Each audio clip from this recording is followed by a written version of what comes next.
so welcome to another fantastic Faena Rose conversation. You know, when we're growing up, we always say, don't tell me what to do, don't tell me what to do. And now that as an adult, you think to yourself, I wish someone would tell me what to do. And so we've brought in the perfect person, award-winning and best-selling author, Gretchen Rubin. Gretchen is here to talk to us about her book, The Secrets of Adulthood. Now, Gretchen, why don't you give us a little sneak peek about what we're going to be discussing this evening? Well, in this book, Secrets of Adulthood, I write about the secrets that I learned through time and experience, usually the hard way. I'm hoping that with these brief observations and insights, I can help other people and save them from going through some of the challenges that I face. I love that. Thank you so much. Well, as we like to say, strap in and get ready for another fantastic Faena Rose event. Let's welcome Gretchen. Let's give her a good Faena welcome, guys. Let's give her a good Rose welcome. I'm so happy to be talking to you tonight in this beautiful place, my gosh. Gretchen, I have to start with this. Did you always want to be a writer? I started my career in law, and so I went to law school, I went to Yale Law School, and I was actually clerking for Supreme Court Justice Sandra Day O'Connor when I got the idea that made me become a writer. That's amazing. And of course, this is a pocket-sized almost. This was a different kind of challenge. So the book is called Secrets of Adulthood. What it really is aphorisms. But I don't use the word aphorisms because nobody knows what an aphorism is. An aphorism is a very short observation about human nature that is attributed to a person. So there's observations like, a stumble may prevent a fall, or you can't push a rope.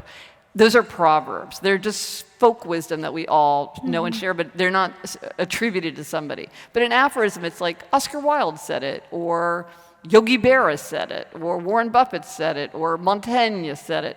It's attributed to a person, and it's concise. That's the thing about aphorisms, is they're very short, and because they're so short, they have more power in the mind. And you can think about what you think. Like, you may agree with some of these aphorisms, and you may disagree. You may have your own take on them, but because they're brief, they're easier to grasp in the mind. Do you struggle with any of them? Well, it's funny because I have this huge document where I have tons and tons and tons. Some of them are truly secrets of adulthood, where I feel like they do have some insight, I hope, that would help people figure out how to make tough decisions, or deal with the perplexities of relationships, or get yourself to do something when you're having trouble, getting yourself to take action. In my collection that I wrote, I also have ones that I would call mere observations. So this is something like, the tulip is an empty flower. I believe that the tulip is an empty flower. What is up with that? I don't know, but it's just an observation. And then I have my bleak aphorisms. These are the dark insights that I've had into human nature. And I'm like, nobody wants Gretchen Rubin's bleak aphorisms. I'm going to leave those out. So I did a lot of self-selection. But at the end, there's a lot of what I call simple secrets of adulthood. They're not transcendent principles. They're more like hacks. You know, I feel like I saw that kind of red thread throughout your book, which is, it's almost like the things that are sometimes uncomfortable are also the things that are deeply comforting. Yes, yeah. Well, a lot of times, in the traditional form of the aphorism, a lot of times you play with the idea of paradox, because that makes ideas more kind of compelling. So there's a lot of these are in the form of a paradox. This one was surprising for me as well. We don't have to be good at something to be good at something. Oh, this is something that I wish I had known much earlier in my life. The latter part of this, Dolly Parton, Michael Jackson, and Paul McCartney never learned to read music. Did anybody here have this idea when they were young? Like, if you were going to be at the top level, you had to be good at all of the intermediate parts? See, you all realize that this was not true. I thought, if you're going to be good at finance, you have to be good at math. Or if you're going to be an esteemed artist, you have to be good at drawing. No, you do not. There are many extraordinarily successful novelists who are terrible writers.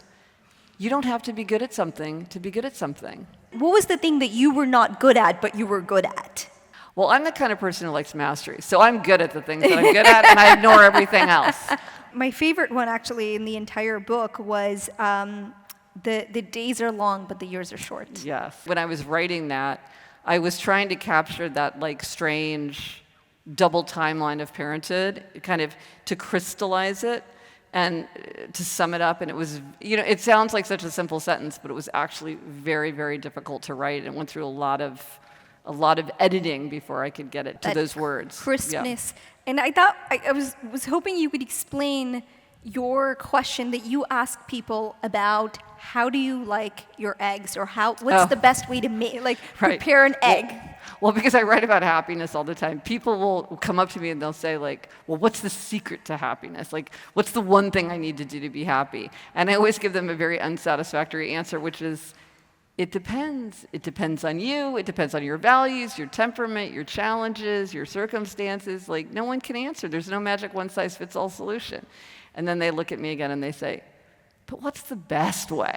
What's the right way? And I could never think of how to answer that question in a way that was satisfactory. And so now I say to them, well, what's the best way to cook an egg?